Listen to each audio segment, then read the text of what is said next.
dumating na naman na gatas ni Lola.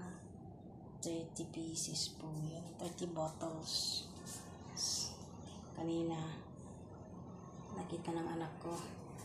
Akala niya roll on. Sabi niya, Mama, ang dami ng mga roll on yan. Roll on daw. Ayan, ang ano nito ay Nepro. Nepro milk. Lower protein pala to.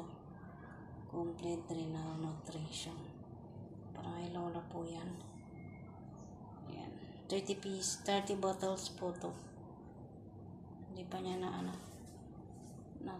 itikman yan kasi meron pa yung renal naman yung isa, yung pinapaubos ko.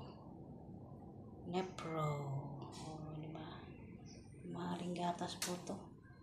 $15 isa. Thanks for watching. Ayan, supportahan nyo po ang aking channel.